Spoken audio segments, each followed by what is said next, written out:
What's up, guys? What's up out there? This is Rant Roller Sports with another live stream. All right. As you can see by the title, this recently was discovered that the NBA is working on for their 75th anniversary season. Before they did a 50th anniversary list. 25 years ago. Wow, it's been 25 years. Holy smokes. You guys out there that was around for that list, because a lot of you weren't even born. Oh, God. Oh, one thing, boy, you live long enough, you're going to see some things, right? I'm going to try a little something different with this live. Not too different, but I want to make it visual as well, instead of me just sitting here rambling and speaking my opinion about this 75 greatest list. I'm going to go to a couple of videos here.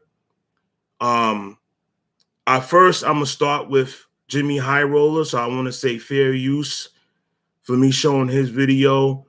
Follow Jimmy High Roller. He does great basketball breakdowns, great basketball analytics. Do I agree with all of his conclusions? No. Most of them I do, though. About 9 out of 10 or 9.5 out of 10. Jimmy's that good. Jimmy High Roller, it should be on television as a producer, segment creator, even if he doesn't want to be in front of the camera, because usually he's not in front of the camera. But boy, ESPN FS1 is scared of people on YouTube like this, because he will take their jobs. He's that good. I know I'm that damn good at putting teams together. And, if I was a general manager, I don't care who they was, the Sacramento Kings, give me 4 years. Give me 4 years. We're gonna get that team to the finals. All right. But this guy, as far as basketball breakdowns and analytics, which I do use, I don't put 100% stock in analytics, because I still believe in such a thing as team chemistry, how personalities mesh on and off the court for a particular team. And there's just nuances to any sport that numbers just don't capture, like a person's aura. Numbers do not capture a player's dominant aura or a player's ability to galvanize others or motivate and inspire others. There's no way to measure that in any analytics. And that's where a lot of you GMs and team management go wrong. You rely too heavily on analytics and you ignore the spiritual factor. Whether you guys are atheists out there or you a believer in God, you still have to know that there's an energy that moves you. Whether you believe it's God or you believe it's just Mother Earth, it's still an energy moving you. You still have emotions. If you're a human being, any damn way you got emotions, right? And that's something that can't be measured in analytics, right? And this is an experiment now that the Lakers are having with Russell Westbrook, because statistically he does a lot. He stuffs the stat sheet, right? But what statistics don't show about Russell Westbrook is, well, maybe it does, is his tendency to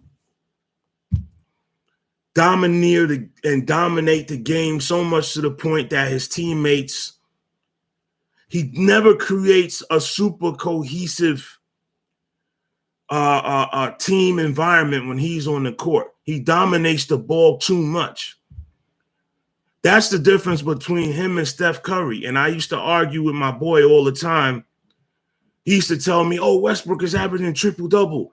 How could you say Steph Curry's a better passer than Westbrook? Westbrook's averaging 10 assists." Easy.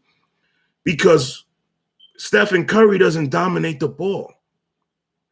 As dynamic as he is, as great as a shooter and a scorer as Steph Curry is, he does not dominate the ball. He does not. There's a stat, there's an analytic for that. As far as I forgot the name of the exact analytic, but it shows how many times when you have the ball, it results in either a shot or a turnover, right? Versus somebody else. And Russell Westbrook is always high in the turnover list. He's always high in the ball dominant list. As far I'm going to find that word I'm looking for in analytics. Please forgive me. And that shows how much a person dominates the ball. And usually when a player dominates the ball heavy, like a James Harden, a Russell Westbrook, usually those teams don't win championships. Usually, especially now in recent times, because you might could get away with that before. Like in the case of a Magic Johnson, right? Or who else?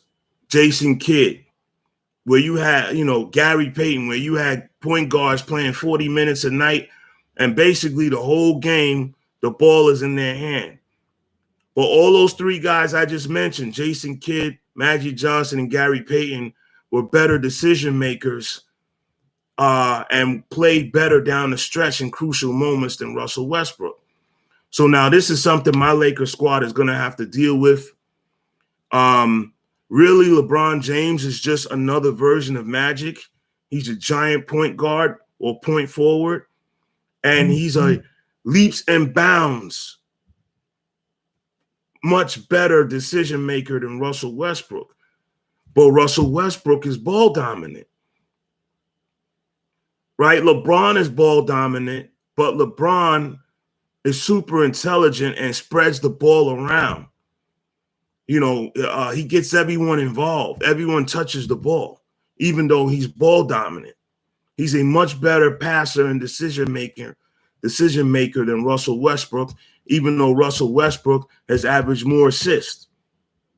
See, this is where numbers can lead you astray. Where if you just look at the pure numbers, Westbrook's average 11 assists. Yeah, but you're not counting the 4.5 or almost damn near 5 turnovers that go along with that 11 assists that negate a lot of those assists. When you compile the turnovers with those assists, those assist numbers start not to mean as much. Whereas you got a guy like Steph Curry, whose turnovers is way lower than Westbrook. There's the word I'm looking for. His usage rate is much lower than Westbrook or Harden. And his shooting percentage is higher than Harden and Westbrook. So he's a more efficient player. I'm speaking about Steph Curry. So is Chris Paul. Chris Paul is ball dominant, right? But doesn't necessarily have a high usage rate because he doesn't shoot the ball as much as Westbrook. He's a better decision maker. He's a better shooter. He's just more efficient altogether than Westbrook. And this is why Chris Paul galvanized that Phoenix Suns team last year to go to the finals. Did they have a little bit of luck along the way? Every team that gets to the pinnacle usually does. The Lakers had injury issues. The Clippers had injury issues, but that's the way the ball bounces. It's just the way the ball bounces. I mean, Golden State's dynasty ended on injury. Not that somebody knocked them off the pedestal, because they still went to the final. They dragged and limped their way into the finals against the Raptors, and they just didn't have enough firepower. When Clay went down, that was it. That was a nail in the coffin for the series. So they were minus Durant, minus Klay Thompson. Steph Curry was banged up, and the Raptors were relatively healthy. They were a good, very good team. Don't get it twisted. They were long. They were defensive oriented. They were versatile as far as their scoring attack. They can shoot threes, post up, and they had guys that could shoot that mid-range shot. So that Toronto Raptor team was excellent, but they got a few breaks along the way, and that's just the way it happens. A lot of you guys who are Celtics fans or Larry Bird fans argue with me in the comment section about how lucky the Lakers are that Len Bias, had an overdose. Reggie Lewis, dropped dead. God rest his soul, of a heart issue. And Larry Bird paving his mother's driveway himself like a damn fool. Okay, there was nothing noble about that, like you guys like to get in the comments section. Oh, Larry, he even though he was rich and famous and one of the greatest NBA players, he's still willing to pave his mother's driveway by hand. That was stupid.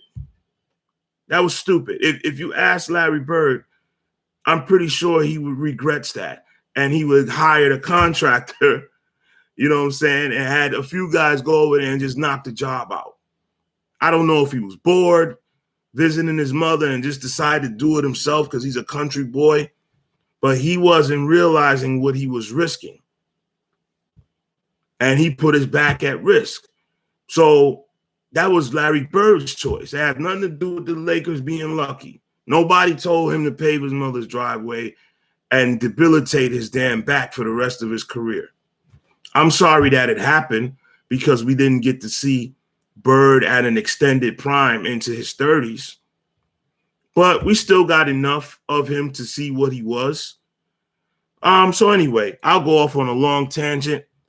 I want to play Jimmy High Roller's video using numbers to find the greatest NBA players of all time. Once again, Jimmy, I want to say fair use.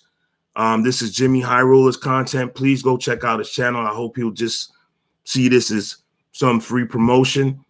Anybody that watches this that's heavy into basketball, go check out Jimmy High Roller, spelled JXMYHIGHROLLER. Jimmy High Roller. He's been on YouTube way longer than me. He's been on YouTube for a few years now, and he does excellent basketball NBA breakdowns. All right, so I'm going to attempt to move this camera so I can hold it and get a good shot. Hopefully this works out. All right. Oh, please like, share, subscribe. Probably I said something controversial or I said something somebody didn't like and I lost a couple subscribers. Let me explain something to you guys before I go on. The Rant Roller Sports channel and the Rant Social channel, my other channel, are channels of an individual that is highly passionate and opinionated. And I'm an alpha. I know that word is thrown around a lot, beta male, alpha male, but if I had to say between the two, I'm definitely the alpha. Definitely. I always been that way since a little child. So I'm going to say some things that's going to ruffle y'all fellas every now and then. I'm going to argue with you in the comment section. Why? Because I want this to be an interactive channel, right? I like debate. I don't take it personal at all. In fact, I've become friendly with a lot of my viewers that argue with me and debate with me in the comment section.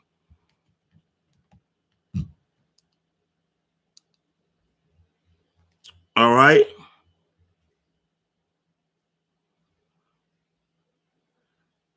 And while I'm at it, I remember, I want to shout out a few of them. Aram, Leo, I want to shout out my boy Tariq. There's many more. If I go in the comment section here of hold on, see if I can find some more people to shout out. That's always in the comment section. Aram, Leo, DeRosia, Pat Kavanaugh, my man Al. Okay, Robert Whitaker has been commenting a few different times. All right, there's more. Let me see. These are people that have been rocking with me for months, commenting in different videos. disagreeing with me, arguing with me. All right. Darryl Sloan, me and him had a nice debate one day, Mr. All Capital Letters. Shout out to you, Darryl. We had a debate about Will Chamberlain. And you know what? I absorbed some of his information and thoughts, and I made a Will Chamberlain video right afterward. Will average 50 in the 90s. All right. So this is what I mean by this is an interactive channel. I also took suggestions and made videos based on viewer suggestions.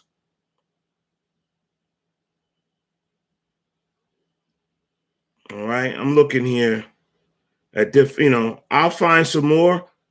Those are just a few shout outs. Those have been commenting. If I didn't call your name, please bear with me. Or get in the comment section and tell me, hey, I've been here arguing with you. Why didn't you shout me out?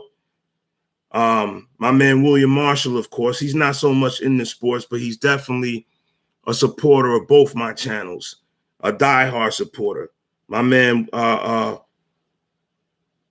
Dollar Bill, my man, Billy Pistol, William Marshall. He used to have a YouTube channel, but he decided he didn't want to continue with it anymore.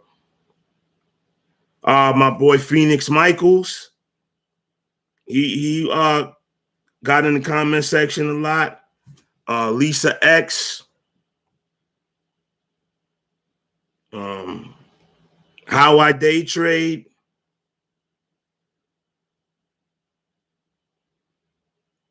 Okay. These are the people that I see over and over in the comment section. People that have debated with me, they weren't afraid to voice their opinion. Okay.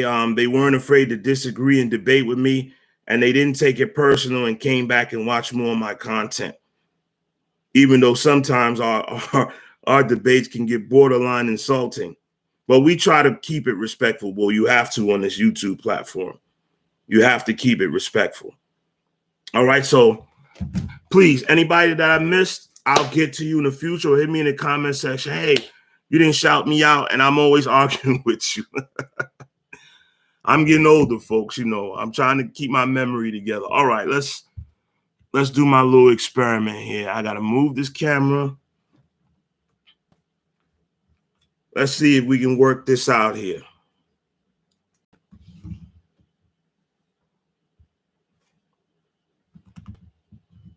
Okay.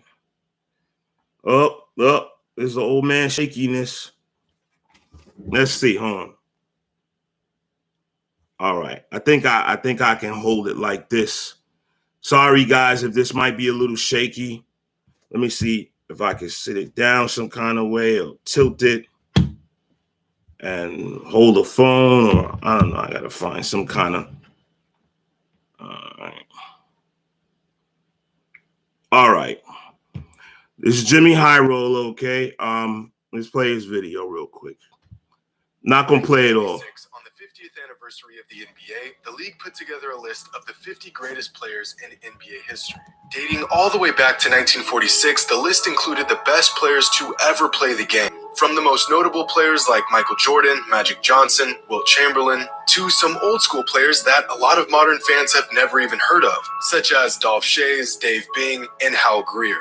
Fast forward 25 years, and this season, for the first time since 1996, the NBA is releasing a new list. An updated list of the top 75 greatest players of all time. This is the Red Bull making me shake, folks. I'm tweaking. The official list will be released. But until then, many NBA fans have wondered how the league will go about this. Will the NBA keep the original 50 players and just add 25 new ones? In that case, it would be tough to narrow down 25 years of basketball to just 25 players. Not only that, but as much as we want to respect the past, I think we can all agree that a generational talent in the 50s isn't quite up to par with the generational talent from the 2000s. But this list is based off of the greatest players, not the best players. And there's a distinct difference there. A player can be exceptional, but due to many different variables like injuries and bad management, that player may never reach their full potential in terms of greatness. Tracy McGrady, Patrick Ewing, and Dominique Wilkins are all great examples of this. With a list this expansive, ranging through 7 decades worth of NBA history, there is bound to be a lot of subjectivity. The official top 75 greatest players of all time list was voted on by a blue ribbon panel of media, current and former players, coaches, general managers, and team executives. But even with all that basketball knowledge and experience, there are bound to be entries that leave you baffled. Writers for USA Today Sports created their own list of the greatest 75 players ever. One writer voted for Robert Horry to be a part of the ultra-elite top 75. Sorry, guys. Another writer had Casey Jones above Bootleg James Harden Studios, and don't Dwayne forget. Wade. This writer doesn't even know how to spell Pau Gasol's name. And this writer put Kobe Bryant as the 15th greatest player of all time to tell the full story. So this will be tough. So I don't jack his complete video. I just want to get to the nitty-gritty where he's explaining how he's coming to his conclusions. Current NBA players who haven't been in the league long enough to even crack those leaderboards. For example, I chose points per game instead of total career points. But at the same time... Sorry, guys, this is backwards, so this is not going to do anything for you, so I'll just play the audio.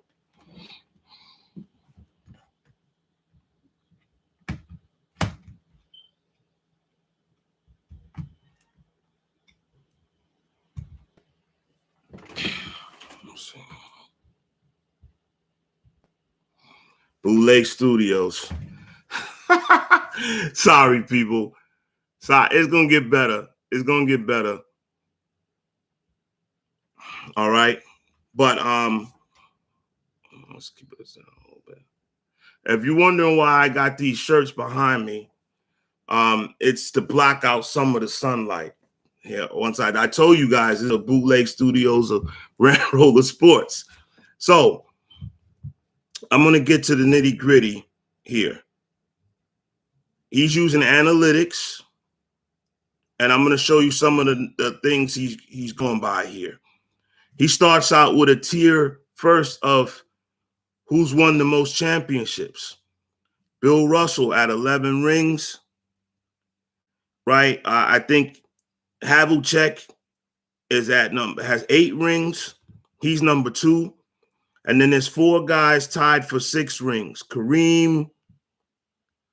These pictures are small here. Scottie Pippen, Michael Jordan, and one other guy I can't see here. Then, of course, the 5-ring tier: Magic Johnson, Kobe Bryant, Tim Duncan. Another guy I can't see, and another guy I can't see here. Okay, so that's the first category of analytic breakdowns. He's using championship rings. Let's continue. His leader here is Bill Russell. Bill's right-hand man, John Havlicek, racked up the 2nd most points here, and 4 players each earned the 3rd most points. The next category is Finals MVPs.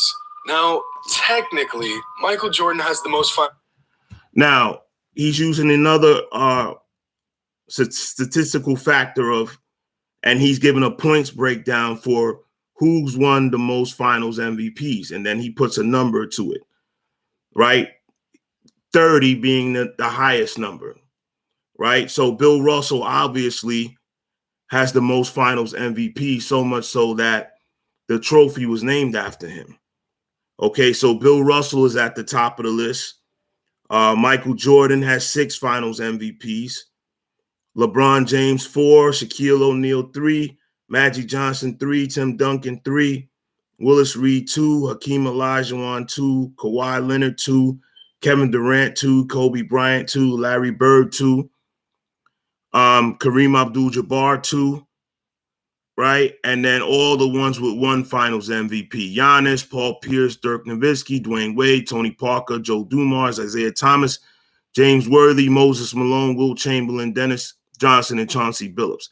Now, one of the reasons I argue against Will Chamberlain being the greatest of all time, and this is one of the reasons, he only has 1 Finals MVP. Let's continue. Finals MVP in NBA history was 6, but the award didn't even exist when Bill Russell was in the league. In fact, Russell was so dominant in the finals, they literally named the award after him. And because of that, I gave Bill Russell the top spot. There's about, 100% chance that if the award existed when Bill was playing, he would have more than 6 anyways. So second is Michael Jordan, and third is LeBron. Fun fact, only 5 players in NBA history have won more Finals MVPs than Willis Reed. Next is regular season MVPs, and leading the way is Kareem Abdul-Jabbar, followed by Michael Jordan and Bill Russell. Only 8 players in league history have earned more than 2. Let me stop Jimmy right here and look at this list of, once again, shout out Jimmy High Roller. I reference his material a lot.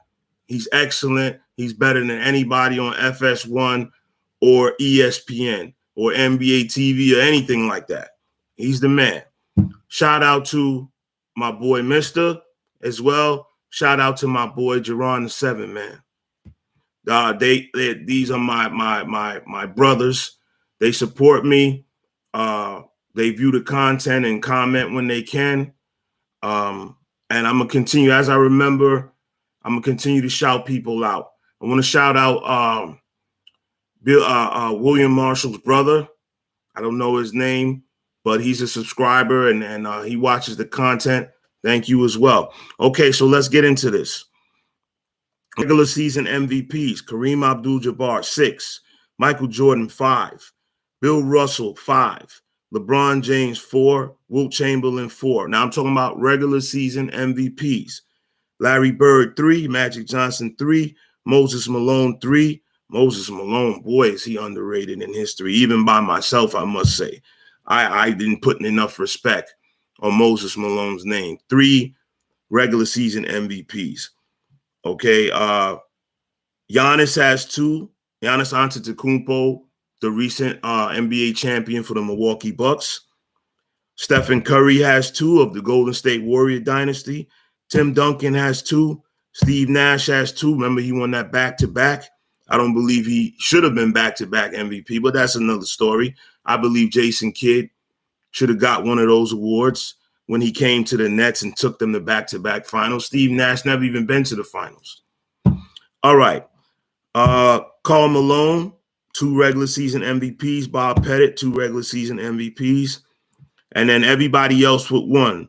Nikola Jokic, James Harden, Russell Westbrook, Kevin Durant, Dirk Nowitzki, Bob Cousy, Dave Cowens. I got to put some respect on Dave Cowens' name. He won a regular season MVP, Leo. Dave Cowens, Julius Erving, Kevin Durant, Allen Iverson, Bob McAdoo, Shaquille O'Neal, Hakeem Olajuwon. Shaquille O'Neal should have won more than 1 regular season MVP. That's a travesty. Hakeem Olajuwon, Willis Reed, Oscar Robertson, David Robinson, Wes Unseld, Bill Walton, Kobe Bryant. Kobe only has 1 regular season MVP. Pass the ball, Kobe. Charles Barkley, and Derrick Rose.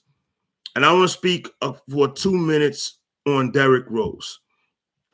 Prior to Derrick Rose's injury, that horrific knee injury in the playoffs, I believe it was against the Philadelphia 76ers early, like in the 1st or 2nd round.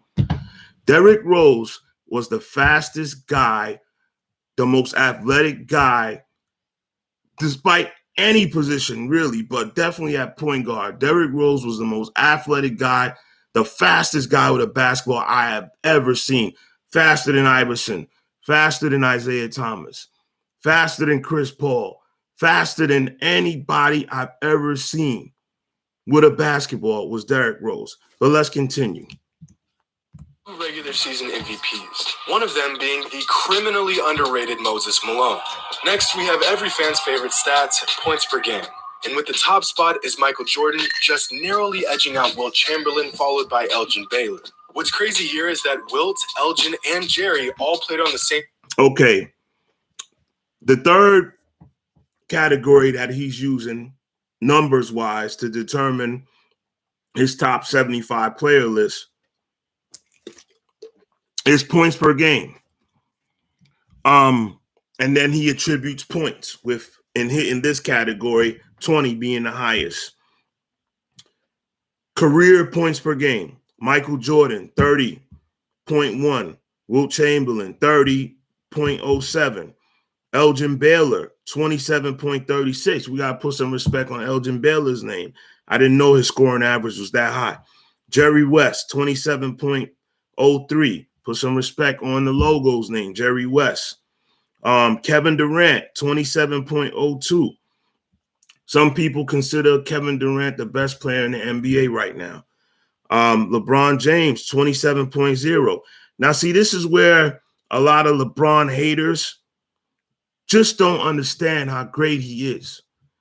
Okay, we all consider Kobe Bryant, James Harden, George Gervin, Dominique Wilkins, Kareem Abdul-Jabbar. We all consider these people greater scorers than LeBron. But LeBron has a higher career scoring average than all of them. And this is going into year, 19? So through 18 seasons, LeBron has averaged 27 points a game? Holy smokes. Talk about sustained greatness. Okay, then you have Allen Iverson, 26.6. Put some respect on one of the greatest little men. To me, I have him number 2 behind Isaiah Thomas as the greatest little man of all time. Allen Iverson career, 26.6 points per game at 6 foot tall and 155 pounds. Amazing. Amazing. Probably the pound for pound, the greatest NBA player ever, Allen Iverson, pound for pound. Then we have Bob Pettit, 26 points a game, 26.36, right? Luka Doncic. I've made about 2 videos about Luka, talking about his greatness, how he's really, if his Joshua Glean, you said not faster than Westbrook, you bugging. I know Westbrook is he's probably the second most athletic point guard in history. Russell Westbrook. I don't deny that.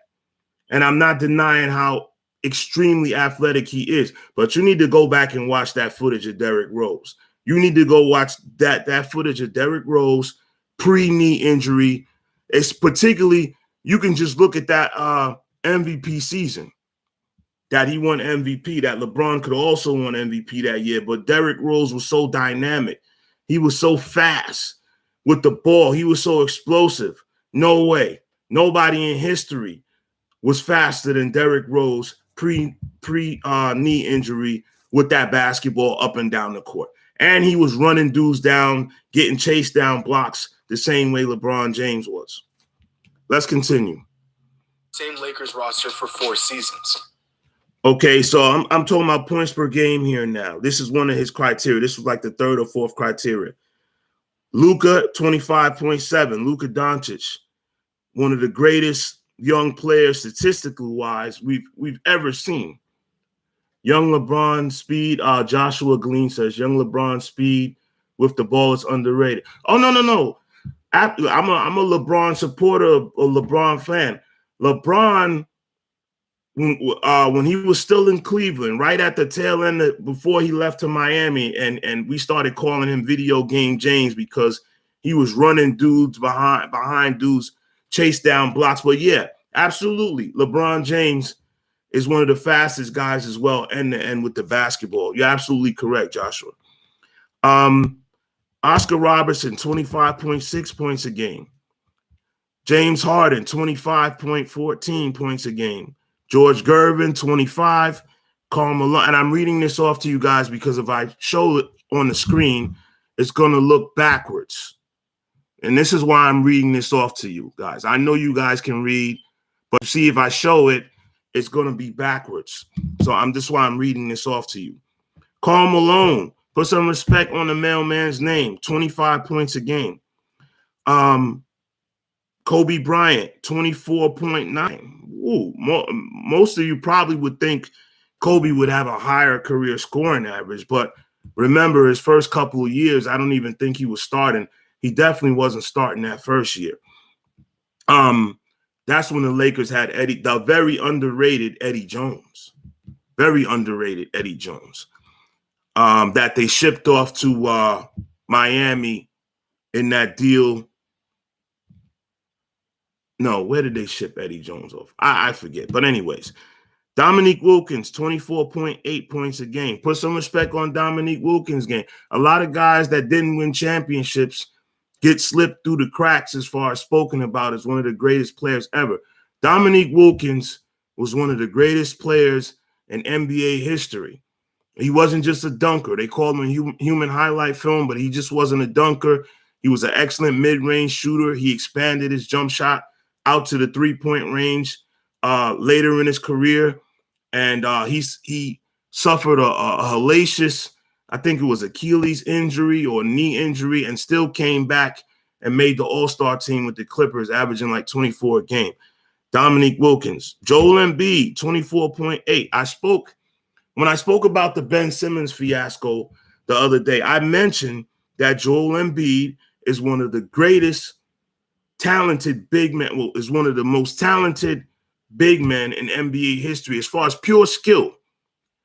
Post-game, mid-range shot, being able to step out to the three-point shot, can even take step-back threes off the dribble, can defend, rebound. Joel Embiid is one of the greatest talents this league has ever seen. I just question his mind and his heart. Rick Barry, 24.7 of the Golden State Warrior or the San Francisco Warrior fame of that time. Damian Lillard, 24.6 points a game. They call him Logo Lillard for pulling up at half court. He copied Steph Curry, but he can still make the shots. Kareem Abdul-Jabbar, 24.6 points a game. Adrian Dantley, 24.29. Hey, put some respect on Adrian Dantley's name. Isaiah Thomas ran him out of town because he stopped getting along with Adrian Dantley in Detroit, and they traded him for the great Mark Aguirre, who they were pretty similar. They were both around 6'6", and they both had hellacious post games and mid-range shots. Both Adrian Dantley and Mark Aguirre. Let's continue. And in one of those seasons, neither Wilt, Jerry, or Elgin led the team in scoring. Shout out 1972 Gail Goodrich. Following points per game is assists per game. And at first thought, I assumed John Stockton. He's up to like 5 categories now of stats that he's compiling, and he's going to come up with his conclusions, right? Talking about Jimmy High Roller, the excellent NBA YouTuber. That's JXMYHIJHROLLER, Jimmy High Roller. And here we have the all-time. I'm just going to show you so you don't think I'm just making stuff up. It's going to be upside down. Showing the all-time assist leaders here. As you can see, Magic Johnson is number 1 as far as assists per game, not total assists, but we're talking about assists per game, right? You can see the faces there. And I'm going to read off the stats because it's showing upside down to you guys. Joshua Glean says, Luka Doncic will be higher on the all-time list than Larry Bird and Dirk when his career is done. Oh, if you're going along them lines of great, quote-unquote, white or Caucasian players, Luka Doncic, period, black or white, is definitely going to go down as one of the greats. Gosh, I don't like these Android phones, man. I'm going back to Apple, folks. I do not like Android. Once you get used to Apple's operating system, Android gets on your damn nerves. Back to Luka. Yes, Luka. If he can stay healthy, Joshua, and he can continue to refine his body and lower his body fat percentage, and I believe he'll stay healthier than Zion and have a better, longer, more productive career than Zion Williamson. And I did a video about that. Who would you pick between the two of them to build your franchise around? And I picked Luka Doncic. I believe Luka might even still be growing. I mean, he came in the league at 6'7", right? Before, he might end up being 6'9" because he's still a very young player. Your brain is not even fully formed until you're 25 years old. And this is why I don't like people putting so much pressure on young players. Your body doesn't even fully develop until you're about 23, 24, as far as how tall you're going to grow and everything like that. Okay. Let's continue, right? Stockton held this title. I'm going to rattle off the assists per game leaders. Magic Johnson, number 1 at 11.19. The great John Stockton of the Utah Jazz, 10.51. Now, Stockton played way longer than Magic, so that's why his assists per game is lower than Magic's. But in their prime, if Stockton had a higher assist per game than Magic Johnson. Oscar Robinson, 9.51 career assists. Chris Paul, 9.43. Isaiah Thomas, the great Isaiah Thomas. Zeke, 9.26. To me, Isaiah Thomas is the greatest small man to ever play the game, followed by Allen Iverson, Chris Paul, and then I guess maybe you can throw Steph Curry in there. Joshua says, Zion needs to slim down. He's too bulky. Absolutely. I've said that several times. He's actually playing the wrong sport. His birth father was a football player, was like a D lineman in college, right? And he has that D lineman body. At the very least, I feel Zion could be like a Gronkowski. He'd make an excellent tight end if he had some hands. I don't know if he has hands, but he'd make an excellent tight end, linebacker, defensive end. My boy Tariq on the check-in. Zion needs to, I'm sounding like Fat Joe right now, on the check-in. Zion needs to slim down a lot. Absolutely. He's going to wear down his knees. He's going to wear down his ankles. He's going to wear down his quads and whatever the hell else. I mean, he's a physical specimen, a complete freak of nature, but one who I look at as being injury prone his entire career. That's just what I see. I don't believe he's going to have the durability of LeBron James. He has the explosiveness and the athleticism, but I don't believe he'll have the durability. But it's right? Let's continue with this list. Jason Kidd, real quick, 8.6 assists per game. Russell Westbrook, 8.5. Again, that number is misleading because Russell Westbrook is not nearly the facilitator that Steve Nash was, Tim Hardaway, Luka, Bob Cousy, LeBron James, Tiny Archibald, Gary Payton, Jerry West, Dame Lillard, and Steph Curry. But Russell Westbrook has a higher assist per game average than all of those guys. So a lot of times numbers are misleading. Then you have Steve Nash, 8.4 assists under Westbrook. Tim Hardaway, 8.1. The great underrated Tim Hardaway. He said something about gay people back in the day, and he's been in hot water ever since. Plus, he really wasn't that great on television. He could barely talk, to be honest with you. He got in hot water for making what they perceived as a gay slur. But Tim Hardaway, the great Tim Hardaway, not Tim Hardaway Jr., who plays for the Mavericks currently, his father, who was only 6 foot, was also one of the greatest small men to ever play the game, one of the greatest point guards in his prime to ever play the game.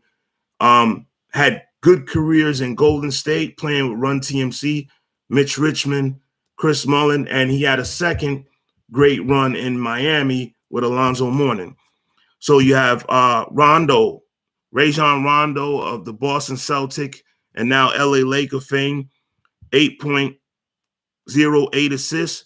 Luka Doncic, 7.71. Bob Cousy, 7.50. LeBron James, 7.4. Now, once again, numbers are misleading.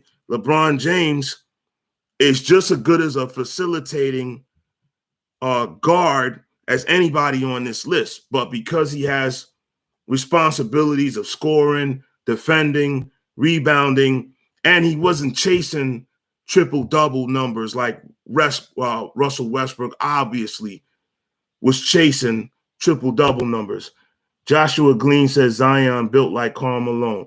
Not quite.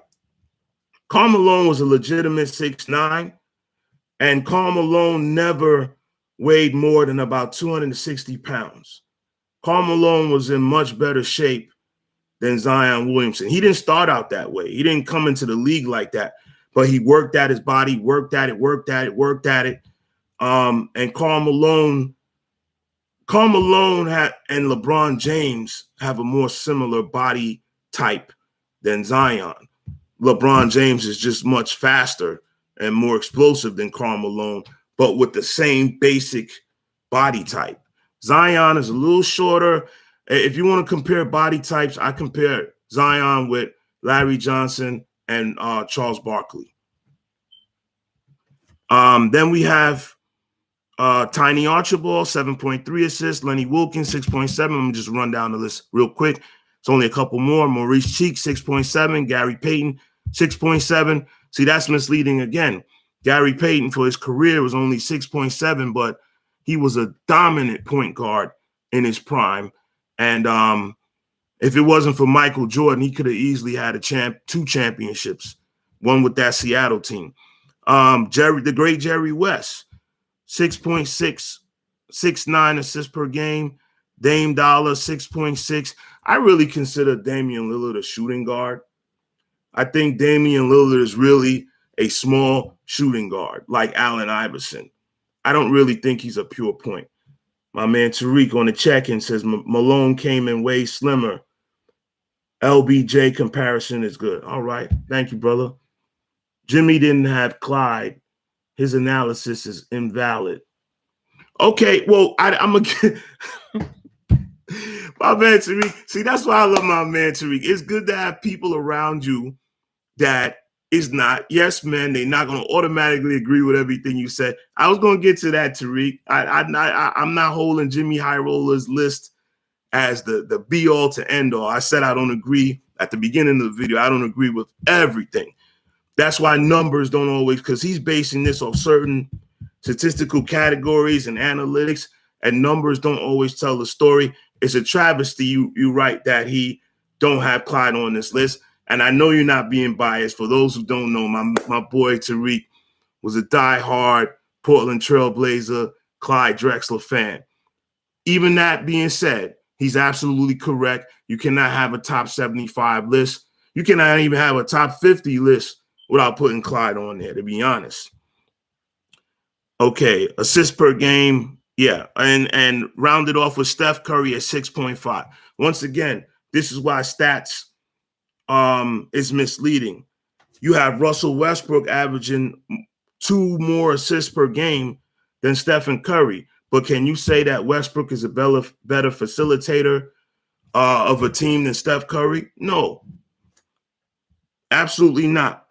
Steph Curry is a much better point guard and a much better facilitator than Westbrook, even though his assist numbers are down, because in that Golden State Warriors system, he gives up the ball a lot. And Draymond Green is a point forward who does a lot of facilitating for that team. And that's what made them so special and so dangerous. Let's continue with High Roller here. Actually, Magic Johnson with a sizable lead, followed by Stockton and Oscar Robertson. Let me pause it for a second. Joshua Glean says, people underrate Jerry West because his 1-9 record in the NBA Finals. Absolutely. I mean, if you just look, he's in the top 20 in 2 categories, scoring and assists. And he also played with the great Elgin Baylor and then later the great Wilt Chamberlain. But yeah, absolutely, Jerry West is underrated when we talk about greatest players of all time. See, this is where I feel like the mainstream media puts too much weight on championships.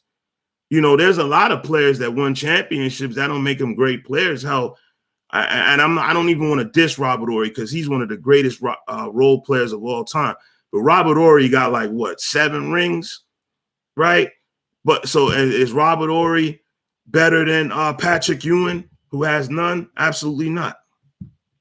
But Robert Horry was a great role player, nonetheless. Big Shot Bob, the original Big Shot Bob, not Chauncey Billups. Let's continue. On the other end of the spectrum, we have rebounds per game, a category that is dominated by pre-modern. Once again, I'm going to show you this. I know it's going to be upside down, but I just want to show you so that you guys don't think I'm just making these numbers up. All right, you can see the players there. I'm going to read off very quickly the rebounds per game list. And this is like what, like the 6th category that he's using for criteria here. The great Wilt Chamberlain, 22.89 rebounds a game. And I said in a video, will Wilt Chamberlain average 50 in the 90s? I believe no. And I also was who I was arguing with, Leo, in the comment section. I said to Leo, I don't believe Wilt Chamberlain would have averaged no 25 rebounds in Shaquille O'Neal's era in the early 2000s. And my explanation was the ball is made out of a different material. That's number one.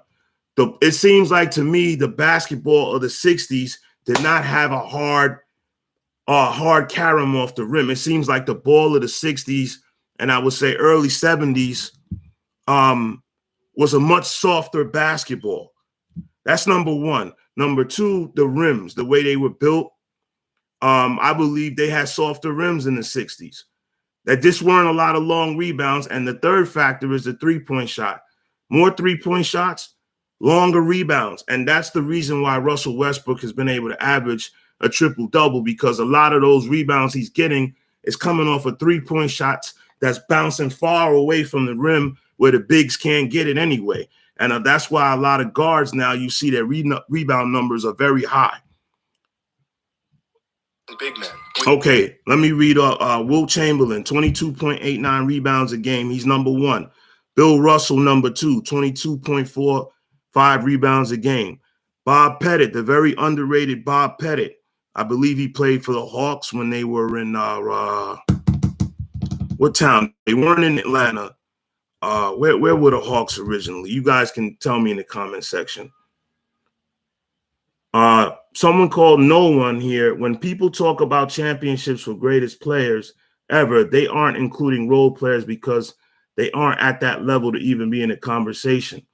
Well, obviously, definitely. You have Nate Thurman, number 4, 15 rebounds a game. Wes Unseld, the underrated Wes Unseld, 13.99 rebounds a game, and Wes Unseld was only 6'6", but he was wide. He had that Charles Barkley, Zion Williamson body type. Walt Bellamy, 13.72 rebounds a game. The great Walt Bellamy, underrated, hardly ever talked about, was a scoring machine and a great rebounder. The great Elgin Baylor, who's highly overrated, the precursor to Dr. J, Connie Hawkins, Michael Jordan, Dominique Wilkins, and so on and so forth. As far as the leaper, the super athlete with skill, that would be Elgin Baylor, 13.55 rebounds a game. And Elgin Baylor, I believe, was only 6'5", right? Hellacious rebounding numbers for somebody that short. The great Dennis Rodman, 13 rebounds a game, 13.12. Willis Reed, 12.94. Elvin Hayes, the great Elvin Hayes, 12.49 rebounds. Elvin Hayes is another guy that slips through the cracks. His greatest players, the great artist Gilmore, 12.36 rebounds a game. Moses Malone. It's a shame how underrated Moses Malone is, right? Moses Malone, 12.26. Dolph Shays from the 60s fame, 50s and 60s, Dolph Shays, I think. And 70s too, I probably believe. Well, he didn't play 20 years, but somewhere around there. Forgive me. Dolph Shays, 12 rebounds a game. Dwight Howard, 12.7. The great Charles Barkley, 11.69 rebounds. Joel Embiid, he pops up again. All-time career rebounds, 11.35. He's a talented dude. Kareem Abdul-Jabbar, 11 rebounds, 11.18 for his career. Hakeem Olajuwon, 11.11. And Dave DeBusschere, 11 rebounds. Let's continue here with High Roller. Chamberlain averaging a mind-boggling 22.89 rebounds per game, followed closely by Bill Russell and Bob Pettit. Dwight Howard and Joel Embiid are the only active players to crack this leaderboard. Next, my boy Tariq said, "Get Shays out of here." The defensive end with all defensive team selections. Tim Duncan is the clear leader here. He changed categories, folks. Again, all defensive teams. Okay, so again, I'm gonna show you. Just so you can see the faces up here.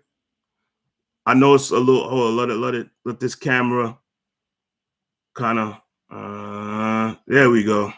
Finally kicked in. Their faces, This is all defensive teams. This is a big category here.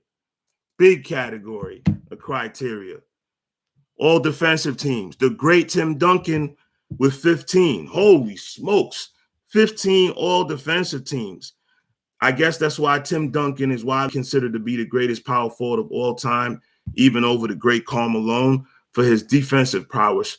But Tim Duncan is a cheater. He came in under David Robinson, so he moved over to the power forward position, right? But Tim Duncan is a center, goddammit. He been masquerading as a power forward his whole career, just because he came in with David Robinson. Okay, you have Tim Duncan, 15. The great Kobe Bryant, rest in peace. Black Mamba, 12 all defensive teams. That's a very underrated part of Kobe Bryant's game when we're splitting hairs, talking about all-time greats. No one says not as dominant as he was back then because there's more competition today than back when Russell played, but he probably would still be a dominant player. Who are you talking about? What Russell? Russell Westbrook? Bill Russell? No one. Who are you talking about? Okay. All right. Kevin Garnett, the great Kevin Garnett, who won his first and only championship with the Boston Celtics. 12 all defensive teams. Kareem Abdul-Jabbar, 11 all defensive teams. The great Kareem Abdul-Jabbar, who is criminally never mentioned in the GOAT debate. How in the hell not? He's the all-time leading scorer, one on every level, high school, college. They outlawed the dunk shot in college for 2 years because of Kareem, dominating the USA. There's never been a greater college team than those UCLA teams of Kareem Abdul-Jabbar, and then later when Bill Walton came in to replace him. But they set the standard of dominance in college basketball under the great Coach Wooden, right? Kareem Abdul-Jabbar, 11 all defensive teams. Bobby Jones, very underrated Bobby Jones, about 6'9", small forward who played for the Philadelphia 76ers. He was a defensive force, man. 11 all defensive teams. The great underrated Scottie Pippen, okay? 10 all defensive teams. A lot of people in the media, and excuse my French here, like to shit on Scottie Pippen like he wasn't nothing. First and foremost, Skip Bayless leading that charge. Michael Jordan didn't win nothing without Scottie Pippen. Okay? Michael Jordan is 6 for 6 in the finals. So is Scottie Pippen. And to validate how great Scottie Pippen was, when Michael Jordan left to go play baseball, Scottie Pippen was one of the top 3 players in the league during his absence. He was definitely top 5. And he showed out during that All-Star game and won All-Star MVP, right? And showed he wasn't just Michael Jordan's little brother Robin, that he's such a selfless individual. Scottie Pippen could have easily averaged 25 points a game. Go and look at the videotape. There's nothing that Scottie Pippen couldn't do. Left hand, right hand, post up, mid-range, three-point shot, 70% free throw shooter, one of the greatest point forward facilitators of all time, one of the greatest perimeter defenders of all time, single-handedly shut down the Utah Jazz pick and roll, Hall of Fame pick and roll of Stockton and Malone when he got on Stockton and Stockton couldn't do nothing. And he also jumped on my man, the great Magic Johnson, and won that series for the Bulls too, because Magic Johnson was tearing their ass up. And Phil Jackson said, Scottie, you got to take him, please. And Scottie slowed Magic down because he had the size, the strength, the athleticism, and the quickness. Scottie Pippen. Michael Jordan, 9 all defensive teams. Gary Payton, 9. Chris Paul, 9. Chris Paul's a mother boy. I mean, I hope he gets a ring, man, because it seems like the media uses that to validate your career, but Chris Paul has put together a hell of a career. Hakeem Olajuwon, 9 defensive teams. The great Hakeem Olajuwon. Hakeem Olajuwon, to me, is the greatest skilled center I've ever seen in the post that I've watched. Now, a lot of you are going to tell me, bring out guys from the 70s and the 60s, and, you can say this one or that one. But Olajuwon in his prime was the best defensive center, a great rebounder. He's the all-time Well, of course, they didn't keep block shots when Bill Russell was playing. Of course, then Bill Russell would have been the all-time leader in blocks. But right now, statistically, it's Hakeem. He's the greatest scorer in the post, the best post moves, even better than McHale that I've ever seen. Okay, Hakeem Olajuwon, 9 all-defensive teams. Jason Kidd, 9 all-defensive teams. Dennis Johnson, the great underrated Dennis Johnson, who gave my Lakers fits in the finals. DJ, it's a steal by Bird. Passes to Dennis Johnson. Oh, God, I still hate that play. I hate you, Celtics, but I respect you. Dennis Johnson, 9. The great John, here's another Celtic. The great John Havlicek, Hondo, underrated as well as one of the great basketball players of all time. He's got 8 rings, folks, and 8 all-defensive teams. The great Admiral David Robinson, who's underrated because Tim Duncan came in and had a better career, but David Robinson was a monster. I seen him live as a rookie tear Patrick Ewing's ass up in Madison Square Garden in a preseason game, right? He was showing out. I said, who is this guy? One of the most athletic players at the center position, one of the most skilled players at the center position, and obviously one of the greatest defensive players at the center position. David Robinson, 8 all-time defensive teams. The great Dennis Rodman with 8. The great Walt Clyde Frazier swooping and scooping to the hooping. You know what I'm saying? One of the greatest commentators of all time, the great Walt Clyde Frazier with 7. Kawhi Leonard with 7 all defensive teams. Draymond Green, the point forward extraordinaire for the Golden State Warrior dynasty. They definitely wouldn't have won without him. LeBron James with 6 all defensive teams. Most of those were early in his career, probably with Cleveland and then Miami. And he took his foot off the gas on the defensive end when he started chasing longevity and numbers. And you have to make a choice. You can't go all out on defense and all out on offense as you start to age. Michael Jordan was one of the few exceptions that had that kind of stamina. Kobe Bryant as well, to where they still committed themselves fully on defense even later in their career. We down to Kevin McHale, the great Kevin McHale, another Boston guy. Jesus Christ. Kevin McHale, one of the greatest low post scorers, greatest mid-range shooters, greatest scorers, period. He just played with Larry Bird and Robert Parrish. If he played on another team, Kevin McHale could have easily averaged 25, 27 points a game if he was the focal point of the offense and they just threw him the ball. Kevin McHale was no joke. He was even making threes, but this was at a time when coaches weren't allowing bigs to just spot up and shoot 6 or 7 a game. If they would allow McHale to do that, his scoring average would have been way higher. The great Kevin McHale. Dave DeBusschere, 6 all-defensive teams. The great Ben Wallace, NBA champion with the Detroit Pistons, big shot Chauncey Billups, Rasheed Wallace, and Rip Hamilton. Ben Wallace single-handedly held Shaq down and stopped a 4-peat.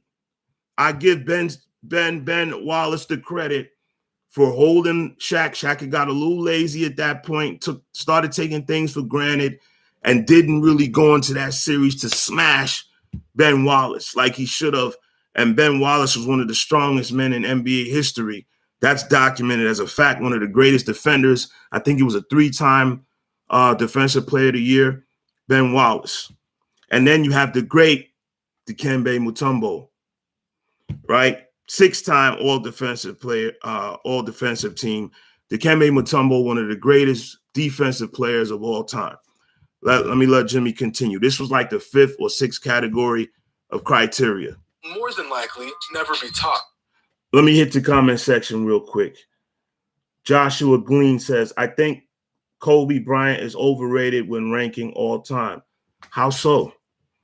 I mean, he's overrated in only one aspect, in my opinion, that he didn't play enough team ball. He needed Phil Jackson to corral him and get him to keep his game in the confines of that triangle offense so he can move the ball around.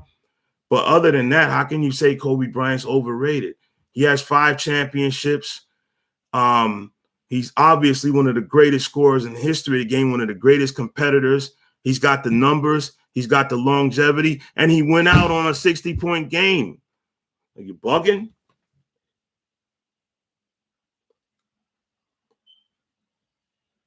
Bill Russell. Okay, he was talking about Bill Russell. Chris Paul's a great player, but I just hate how much he flops so damn much. What do you want him to do? He's 6 foot tall, playing up against fucking giants. He's got to pull every trick out in the book. Are you crazy? I mean, I call that basketball savvy.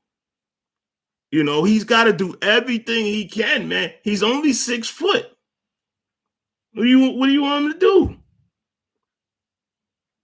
Muggsy Bogues didn't make the 75 list, Joshua Glean says. Muggsy Bogues?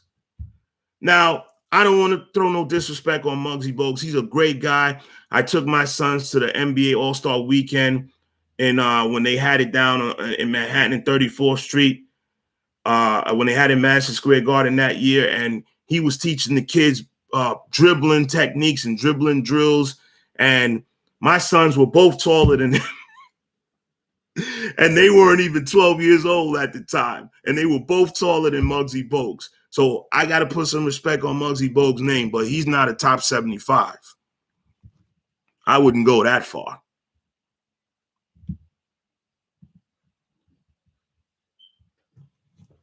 No one. I thought the Spurs were the team to stop the Lakers for Pete. No. The Lakers, the 4 finals that they went to, they ran up against Ben Wallace and that hungry Pistons team. The chemistry didn't quite work out because they brought on Gary Payton and Karl Malone. And the chemistry was a little off. Karl Malone was hurt in that finals, but it was against Detroit, not the Spurs. Fifth. All right, let me let Jimmy High Roller continue here. 15 selections to the NBA All-Defensive Team. Just think about that. Most players don't even play 15 seasons. Unofficially was second is sponsored by Red Bull Peach. Each with 12 selections apiece. Next, we're looking at all NBA team selections. This category, among the last one we just looked at, rewards sustained excellence. So there are players. Okay, now we up to all NBA selections. This is sustained excellence. Jimmy High Roller is correct on that. I'm going to rattle it off to you guys, but I want you to see faces. Now, this is big for me in determining when we start to split hairs between great players, this is a factor, sustained excellence and longevity. I do give a lot of credence to that. That's why I have LeBron James such high up on my list. A lot of you guys are the Celtics fans and Larry Bird people or supporters. You just want to go based off of prime for prime. Larry Bird, I'll take Larry Bird over LeBron. But you cannot ignore the fact that LeBron has been great for such a long time. And here we go. All NBA teams. Guess who's on top? LeBron James, 17. Come on, LeBron haters out there. 17 all NBA teams. What the hell can you say to that? Right? Kareem Abdul-Jabbar, 15. Kobe, 15. Who just was talking about Kobe's overrated? Who said that? Joshua Glean? How is he overrated and he's a 15-time All-NBA player? 15. Most NBA players don't even play 12 years. And he's a 15-time All-NBA, and that wasn't because of name either. He earned them. You got Tim Duncan, 15-time. Goddamn Tim Duncan, boy. That's a very interesting topic and debate, and I'm going to do a video on that. Who do you guys think had a better career, Kobe Bryant or Tim Duncan? Because they played in the same era. They have the same number of championships. They have the same number of All-NBA selections. Right? Who do you think had a better career? Tim Duncan, the quiet Tim Duncan, no commercials, no sneakers, no nothing, or the Black Mamba Kobe Bryant? Tariq says, what? Bird Prime over LBJ Prime? Yes, Tariq. Yes. I will take Larry Bird's peak, his prime, over LeBron. I'm a LeBron supporter. He's a Laker now. He's definitely my man, but I always supported him from high school. I'm not hating on LeBron when I say that, but Larry Bird, boy, listen here, man. I'm a diehard Laker fan. Magic Johnson brought me to basketball, and I was terrified of Larry Bird. Terrified. Please, in the fourth quarter, don't let this boy, of course, we sitting around a house full of black people. I'm gonna keep it real. We all at this TV, yelling at the TV screen. Don't let that white boy get the ball. Please, don't let that white boy Larry Bird get the ball. We were scared to death. If you was a Laker fan, you were scared to death. LeBron has never put that fear in anybody in his entire career. All NBA teams. Okay, let's get back to it. Tim Duncan at 15. The great mailman Karl Malone at 14. Shaquille O'Neal, the great Shaquille O'Neal, 14-time All-NBA. A lot of you guys tried to say Shaq is not great. He was fat. Shaq was overrated. You are bugging. Shaq went through one of the most dominating stretches in NBA history. Right? In the early 2000s, when they were rattled off that three-peat, Shaq was smashing everything. He was smashing everything in Orlando. That was just a young team coming together that then they started to have an ego issue, him and Penny Hardaway. And Shaq decided that he didn't want to share the team. His ego was too big, and he went to LA, right? But Shaq was dominating in Orlando, pulling rims down. Y'all forgot? I'll never forget when he pulled down and shattered the glass all over Charles Barkley. Charles Barkley didn't know what the hell was going on. Shaquille O'Neal, 14 All-NBA teams. The great Bob Cousy. Of course, we're going to see some Celtics on this list. Bob Cousy with 12. Dr. J, the great, underrated Dr. J, right? In a lot of ways, he's very underrated because, to me, his best basketball was played in the ABA. We got a great Dr. J in the NBA, but by that time, he had knee issues. He was still great and skilled, but I would have liked to have seen the big fro ABA Dr. J in the NBA. Julius Erving, 12 All-NBA teams. The great Dirk Nowitzki, 12. The first legitimate stretch big in the NBA. Well, there was Tom Chambers, and then there was even Bill Laimbeer used to take threes. And, of course, I'll even put Kevin McHale in the stretch category because he could shoot that far out. But Dirk really made a name for himself as the premier stretch big in the league as far as shooting, right? So Dirk at 12. The great Akeem Olajuwon we talked about with 12. Dolph Schayes, there you go. We can't get away from Dolph Schayes. Dolph Schayes, 12 All-NBA teams, right? The great Jerry West, the logo, 12. Charles Barkley with 11. See, Charles didn't win a championship, so a lot of people just look at Charles as the goofy guy on TNT saying outlandish things, but Charles Barkley was dominant, man.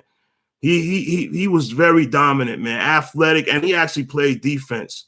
He played way more defense than Zion plays now. Okay, and Charles was a great inside scorer and rebounder and also handler of the ball for a big guy. But even though he wasn't a big, really, because he was only a big in girth, he was only 6'6", and he was battling guys 6'10", 6'9" every night, out rebounding them, outscoring them. The great Charles Barkley. With 11 All-NBA teams, John Havlicek, 11, Michael Jordan, 11. I don't have to say nothing about Jordan. Y'all all know all about him. Bob Pettit with 11, the underrated Bob Pettit. The great Oscar Robertson with 11. Bill Russell with 11. John Stockton with 11. Rick Barry with 10. Elgin Baylor with 10. Larry Bird with 10. Wilt Chamberlain with 10. Magic Johnson with 10. Chris Paul with 10. David Robinson with 10. Let me hit the comments. What's going on? No one. When you were talking about the Lakers, won in 02, 01, 02, then the Spurs won in 03, then the Pistons in 04. Spurs stopped the 4-peat. No one. How in the hell could the Spurs stop the 4-peat when they were both in the West? No, it was the Pistons. Go back and do your homework or get off the channel, man. I'm not even gonna argue with you about that. That's just stupidity. I was there. I watched it live. I'm a Laker fan. I know who they lost to in the finals. It was Detroit. All NBA teams. Okay.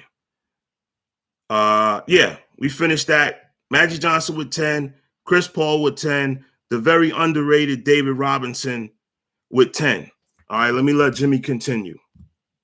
It's on this leaderboard, but will be in years to come. Players do I know what the F4P is? See, now you cussing now. Now no one is on here cussing. What you got? You and your feelings now? You're not talking to nobody that don't know sports, buddy. Especially how you gonna tell me about my team? That's my team, dummy. Giannis, as well as a few others. But for now, we must assess these players based off of their body of work. And as it stands, the leaders here are LeBron, Kareem, and Kobe. Now, there is a current player that I could see passing LeBron's current record of all NBA selections. Any guesses to who that player might be? Leave your answers in the comments below. Next up is one of the better statistics for measuring a player's value on the court. Now, here we get into advanced analytics here. If those of you that are unfamiliar with analytics, it's statistics broken down to another level. And this category is called win shares per 48 minutes. This is based on what a player, how much value a player adds to a team. That's what win shares basically breaks down to. How much value does a player bring to a team? And in other words, how many more wins would the team win? How many more wins would the team get if you added this player, right? And once again, I'm going to show you guys the list here before I rattle it off. This is win shares. This is advanced analytics. All right. Number one, no surprise.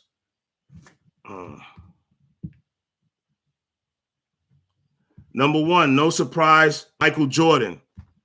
David Robinson is number 2. Wilt Chamberlain is number 3. Chris Paul is number 4. LeBron James is number 5. Kareem Abdul-Jabbar, James Harden, Magic Johnson, Kawhi Leonard, Kevin Durant. Now, we're not talking about championships. When we talking about win shares, this is not talking about championships. This is based on how much value, how many wins would this player add to your team. So if you hear a name like James Harden thrown in the mix of this, based on analytics and statistics, James Harden is just very valuable. Magic Johnson, number 8. Kawhi Leonard, number 9. Kevin Durant, number 10.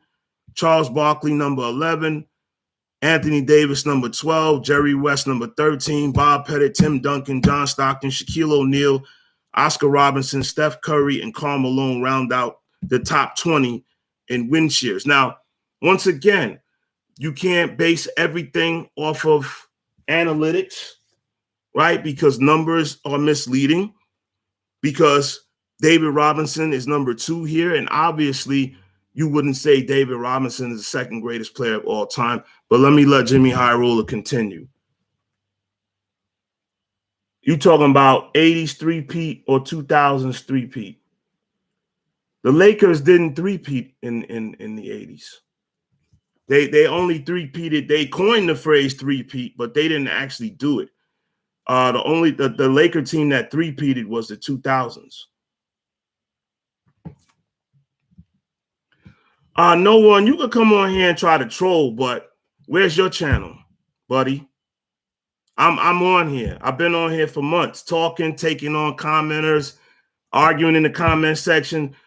You got a name like no one with no picture, no nothing, and you on here trying to troll. Get out of here, man. Get out of here, man. Go watch ESPN, man. Impact on winning. And that's win shares per 48. And at the top is, unsurprisingly, Michael Jordan. But trailing him by just a sliver is David Robinson. And then the other thing, before I let Jimmy High Roller continue, a lot of you dudes like to get in the comment section and start talking slick. And you know, if you was in front of my face, you wouldn't damn near utter no curse word because I'd knock your ass out. So stop getting on the internet and trolling, acting tough. Close as it gets. If Robinson played a couple games just slightly better throughout the entirety of his career, he would lead all NBA players in this category. And right after Robinson is Wilt Chamberlain. So remember when I said that this list was going to be made up entirely of numbers and statistics? Well, I lied. This category is one that I made up. But hear me out. Now here, his is a made-up category by his own admission, right? Shot making. Now, of course, this is completely subjective, right? This is really an eye test, and this is his eye test, right? Now, this is where me and him start to differ a little bit, but I understand this category of shot making. But how in the hell can you have Larry Bird at number 9 in shot making? I know the numbers are upside down, guys, but you should be able to see this. How in the hell can you have Larry Bird at number 9 when it comes to shot making? Now, this is where me and Jimmy High Roller depart. You know, not taking nothing away from Jimmy. I love his videos. He does excellent statistical breakdowns, but there's no way in the hell he's got Reggie Miller above Larry Bird as a shot maker. That's insane. I know Reggie made a lot of clutch shots and that whole thing that he did in Madison Square Garden embarrassing the Knicks, but a better shot maker than Bird?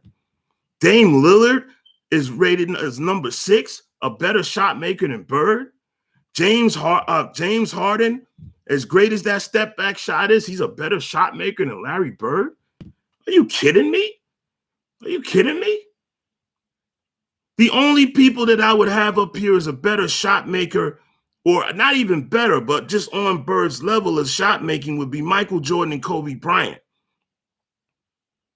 Okay, and even Tracy McGrady, the very underrated Tracy McGrady, who, if it wasn't for injuries, we would be talking about a different career. Tracy McGrady is one of the greatest players I ever witnessed, I ever seen, right? But even that being said, there's no shot on the court Larry Bird couldn't make. I know because I witnessed this shit. I was terrified. Terrified. Mid-range, three-point shot, shooting fucking balls behind the basket, post-game, hook shot, left hand, right, taking guys over. Larry Bird even was stepping back, pulling up, taking guys off the dribble, dunking, reverse. Are you crazy? Are you crazy, Jimmy? You crazy for that. Metric. You crazy for that. Once again, I'm going to show the shot making list.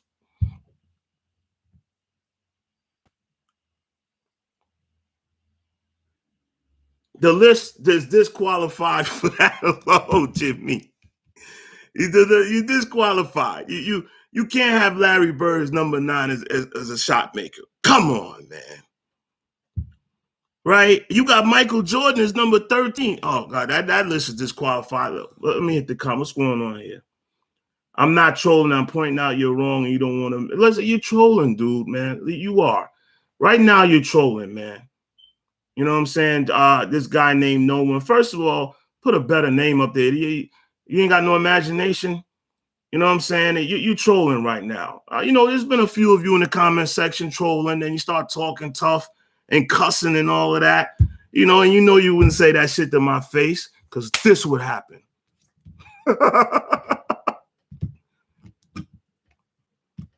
Is necessary.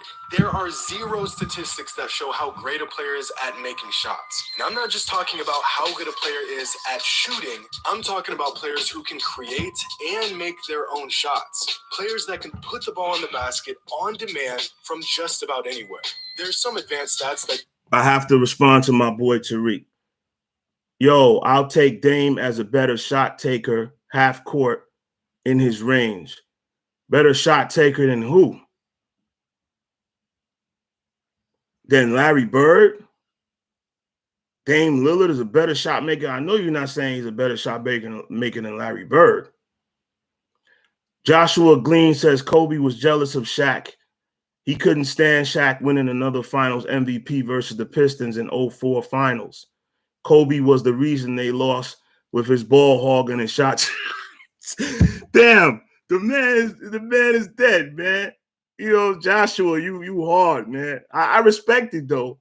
Joshua Glean, you know, but and I can't really say that you wrong. I think they both was in their ego. To me, they could have rattled off at least 2 more chips if they would have realized how much they needed each other, you know. But hey, winning back-to-back championships, and then they both vying for who's the man of the town, and you know Shaq's gregarious personality, and Shaq is a bully. Look at what he did to JaVale McGee, and Kobe just wasn't trying to have Shaq bully him. Yes, Bird. Come on, to see, but I love you. See, that's why I love my people. You know, say we can agree to disagree on that one. Dame Dollar, just because he makes logo threes, you got to guard Dame 35. Well, how far? Well, imagine if Larry Bird was given the freedom that players have shooting the ball today, and he had the green light to pull up wherever he wanted. In that same scenario, you take Dame over Larry Bird? I mean, I respect it if that's how you feel. Like this guy, no one. Like my original point, the Spurs stopped the Lakers 4-peat. How, dummy? Didn't you just see Joshua talk about Detroit Pistons in 04, you fool? Get out of here, man. Get out of here. I hate when dudes act like they know sports. You know what I'm saying? And it sounds stupid. Do a decent job at quantifying this aspect of the game, but since those metrics only date back to about a decade ago, I came up with this. Tariq said Bird never shown that type of range. Subjective, I think it's what, the 3-point half court range? I mean, come on, Tariq, you know that era. You my age. You know that coaches would have put you on the bench. Even the great Larry Bird, if he started pulling up from half court, my man, who's the coach? Casey Jones would have said, "The hell you doing?" Pretty solid. With Kobe Bryant, in my opinion, being the greatest shot maker in the NBA history, followed by Stephen Curry, Kevin Durant, Tracy McGrady. Do you guys agree with that? Do you believe that Kobe Bryant is the greatest shot maker in history, followed by Stephen Curry, Kevin Durant, Tracy McGrady, and James Harden, and he has Damian Lillard number 6 on this list? So he's in agreement with you, Tariq. So that's why I said, you know, everybody has different opinions. Jimmy High Roller's in agreement with you, Tariq. He has Dame Dollar ranked higher than Larry Bird. Tariq says, not saying he didn't have it. We just never seen it. Yeah. And James Harden. Our next category is the infamous PER stat. Okay, this is some more advanced analytics, guys. This is the PER, player efficiency rating category. More advanced analytics, right? As you can see, even though everything is upside down, Michael Jordan is number 1, LeBron James, Anthony Davis, Shaquille O'Neal, David Robinson, Wilt Chamberlain, Joel Embiid showing up high on this PER list. This is not for a career, folks. This is just wherever their career stood. Bob Pettit, Kevin Durant, Chris Paul, James Harden. Try to get it clear for you guys. Charles Barkley, Kareem Abdul-Jabbar, Tim Duncan, Magic Johnson, Luka Doncic, Stephen Curry, Karl Malone, Giannis Antetokounmpo. Give me a like. Give me a like for that. Giannis Antetokounmpo. I get it every time. Give me a like for that. And we got to round out the list. God damn, this Android phone. I'm going back to Apple, folks. This damn phone is always doing something. I got to go in the settings and change up everything. You know, it's become a... Okay.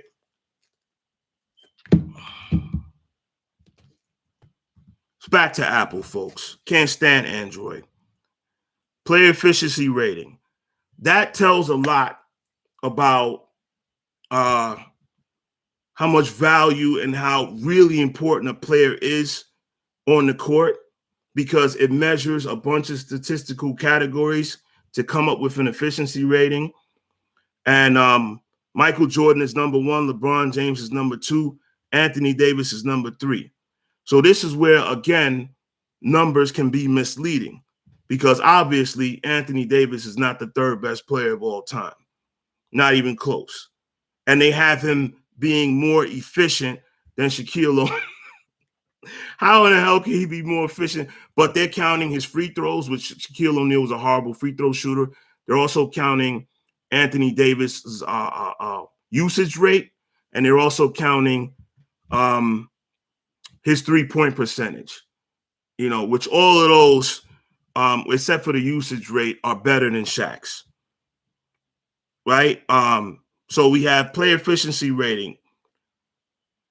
Jordan, LeBron James, Anthony Davis, Shaquille O'Neal, David Robinson, Wilt Chamberlain, Joel Embiid, Bob Pettit, Kevin Durant, Chris Paul, James Harden, Charles Barkley, Kareem Abdul-Jabbar, Tim Duncan, Magic Johnson, Luka Doncic, Stephen Curry, Karl Malone, Giannis Antetokounmpo. Give me a goddamn like and a sub for that. And Hakeem Olajuwon. Round out his top 20. I'm going to show you the list again, and I'm going to let him talk.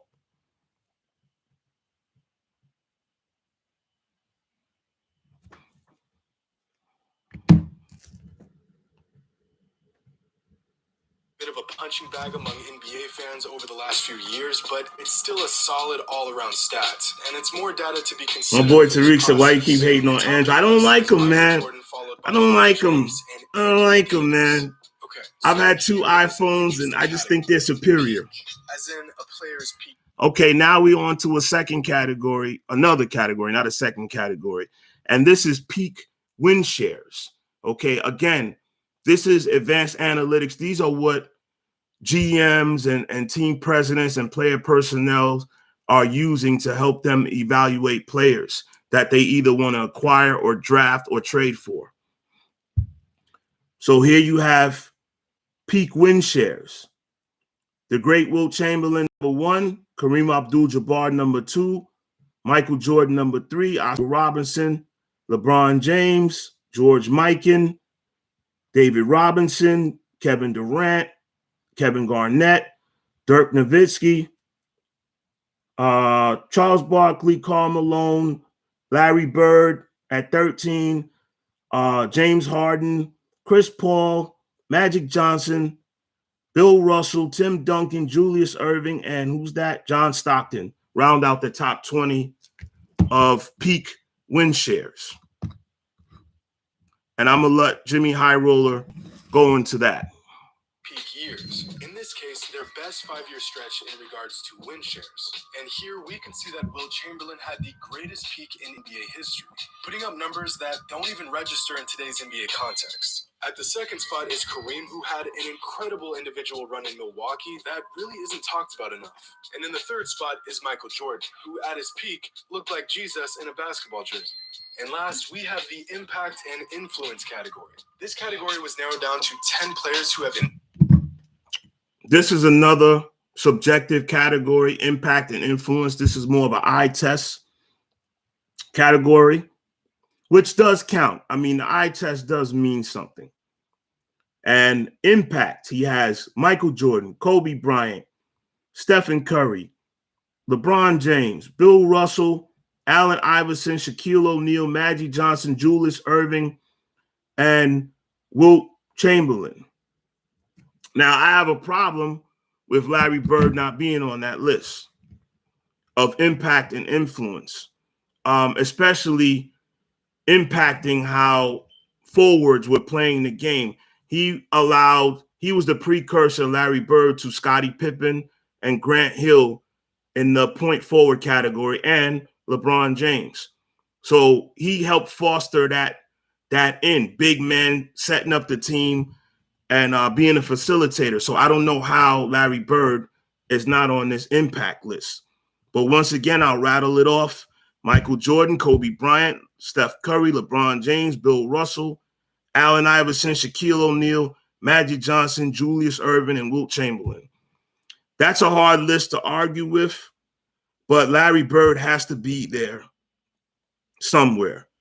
I could speak on impact and influence. Of course, everyone knows Michael Jordan's cultural impact, along with his ties to Nike, his shoe brand, the Jordan brand. Obviously, Jordan had the biggest single impact and influence in the game of basketball. I don't even think that's in question, right? Kobe Bryant, number two, I don't agree with there, right? I don't believe Kobe Bryant had a bigger cultural impact or influence than even his Laker, not teammate, but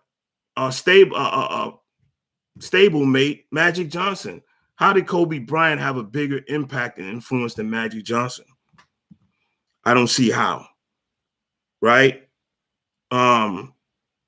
Impact and influence, Wilt Chamberlain. I guess they're putting him on this list for his statistical prowess. But if Bill Russell was rattling off 11 championship rings in that era with Wilt, how much impact and influence did Wilt really have? Because nobody could really copy his game. As nobody was out there saying they're going to be the next Wilt. He was a physical freak that couldn't be replicated. So let's continue. Influence the game the most. Players that change the way we see the game, how we watch basketball, how we play basketball, and how we fell in love with the game in the first place. And leading here is Michael Jordan, Kobe Bryant, and Stephen Curry. And that covers it. All 110 players through each of our 13 categories. So, who came out on top? Which players cracked the top 20? And who rounds out the top 75 NBA players of all time? I mean, who are we kidding?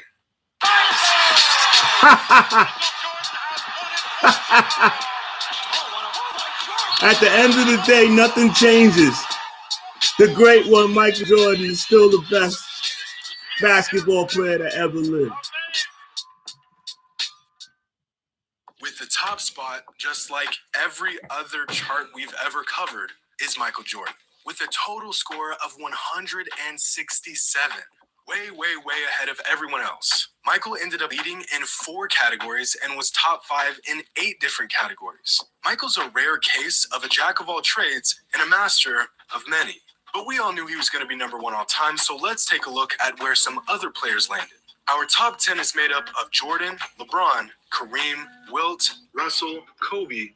Very quickly, before he goes on with this list, I'm going to tell you right now, I'm not in agreement with it. I know it was tiny letters and you couldn't make it out, especially because it was upside down. But let me just rattle off the top 10 of 75 greatest NBA players of all time, according to his analytics and his personal category that he made up. Michael Jordan, number 1, LeBron James, number 2, Kareem Abdul-Jabbar, number 3, Wilt Chamberlain, number 4, Bill Russell, number 5, Kobe Bryant, number 6, Magic Johnson, number 7, Tim Duncan, number 8, Kevin Durant, number 9, Shaquille O'Neal, number 10, and he has Larry Bird at 11. See, we're in a disagreement with that, but let's continue. Oscar Robertson at 12, Hakeem Olajuwon at 13, Bob Pettit at 14, David Robinson at 15, Bob Pettit at 14. See, this is where numbers and analytics and stuff, like I said, don't tell the whole story. How in the hell is Bob Pettit in the top 20? David Robinson at 15, David Robinson at 15, Steph Curry at 16, Chris Paul at 17, Karl Malone at 18, Dirk Nowitzki at 19, Willis Reed at 20. Willis Reed at 20? I think I'm going to have to make my own list, folks. I'm not going to say, that it's going to be definitively better than this, but goddamn, Willis Reed at number 20 is where numbers, can really lie. Bob Cousy at number 21, Kawhi Leonard number 22, Moses Malone at 23, James Harden at 24. James Harden at 24? Holy smokes. Right? Charles Barkley at 25, Kevin Durant at 26, Jerry West at 27, Steve Nash at 28. Steve Nash at 28? You mean the guy that didn't play no defense, the guy that never made it to a finals? John Havlicek. You have Steve Nash over John Havlicek? Jimmy, you bugging on this one, but everybody's entitled to their opinion, right? And how they come to their own conclusions. So I'm not going to disrespect Jimmy because he puts out a lot of great content, right? I'm just not in agreement with all of it, but he's very thorough in what he does. Okay, Steve Nash at 28, John Havlicek at 29, Giannis Antetokounmpo at 30. Give me a like on that and a sub, goddammit. Giannis Antetokounmpo at 30, John Stockton at 31, Isaiah Thomas at 32. Isaiah Thomas all the way down at number 32. You mean to tell me you got Steve Nash? Let's just look at the point guards that he may have above Isaiah Thomas. He's got Steph Curry, Chris Paul, Bob Cousy, Steve Nash, right? All ahead of Isaiah Thomas. And about the only one that you could argue out of everybody I just mentioned would be maybe Steph Curry, because he has one more chip and he has, the two MVPs. But how in the hell are you going to put Steve Nash over Isaiah Thomas? That is asinine. 10 and 11, like Skip Bayless said. I let the dog in. Bootleg Studios. He was scratching at the door. That's asinine, ass a 10, ass at 11 to have goddamn Steve Nash over Isaiah Thomas. I don't give a damn. See, this is where numbers don't tell the story. Like I said, Westbrook averaging 10 assists a game that doesn't tell the story, right? So here we got Isaiah Thomas at 32, Dennis Rodman at 33, George Mikan at 34. How in the hell is Dennis Rodman over Dr. J, Scottie Pippen, no.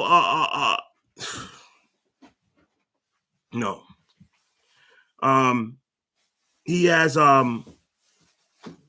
George Mikan at 34, Julius Erving at 35, Wes Unseld at 36, Jason Kidd at 37, Dennis Johnson at 38, Allen Iverson at 39.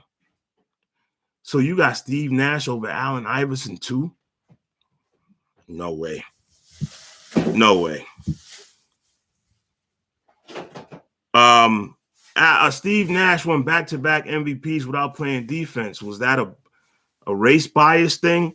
I believe it was in that case. I don't really think race comes into play a lot in NBA decisions as far as MVP title, MVP awards and all that. But in that case, Steve Nash shouldn't have won no back-to-back MVP. Sorry. Then we got Wes Unseld. Okay, I already said that. Dennis Johnson, 38. Allen Iverson, Dave Cowens at 40. Reggie Miller at 41. Luka Doncic at 42. Scottie Pippen all the way down at 43. I'm not in agreement with that. Ray Allen at 44. Russell Westbrook at 45. Joel Embiid at 46. How in the hell is Joel Embiid that high on the list? Well, he's putting up the numbers, I guess. Dwayne Wade, no, at 40. How the hell are you going to have Joel Embiid over Dwayne Wade? How you going to have Russell Westbrook over Dwayne Wade? I don't give a damn about the triple-double numbers. Russell Westbrook was never the player that Dwayne Wade was. Never.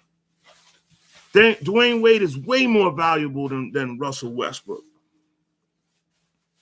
Numbers lie sometimes. And in Russell Westbrook's case, the numbers definitely lie. All them fluffed up triple-double hollow numbers.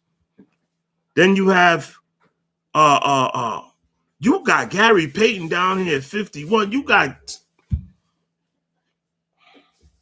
how in the hell is Steve Nash rated higher than Gary Payton? Then you got you got Dame Lillard over Gary Payton. Oh, smokes. What? I know Dame Dollar is a scorer. But if you adjust the stats for the era, there's no way Damian Lillard is better than Gary Payton. There's no way. Klay Thompson at 52. Tony Parker, talking about underrated. Talking about somebody who's underrated.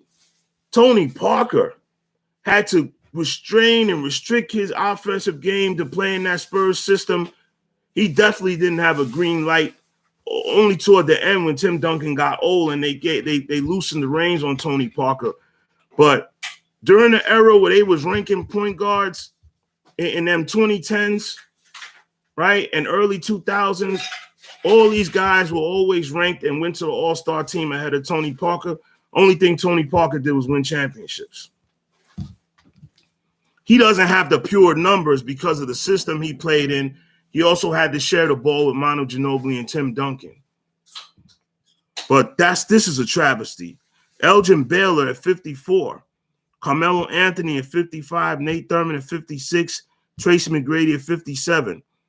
I'm sorry. I don't have Carmelo Anthony above Tracy McGrady. Why is Tracy McGrady so low down on this list? And this is where they put too much credence into championships. Tracy McGrady, I could leapfrog him over at least 15 dudes that's ahead of him. Bobby Jones at 58, James Worthy at 59. Talk about disrespect. Talk about disrespect. James Worthy is one of the most disrespected players in NBA history. All he did was dominate and win in the playoffs, and that's why they called him Big Game James. He didn't get that nickname for no reason. Then you have, I'm going to just finish this off. Whoa, this is my longest live yet. Thanks for hanging in there with me, folks, and staying tuned in with me. I appreciate it. Whoa, we're almost up for 2 hours now. God damn. Red Bull got a battery in my back today, Jack.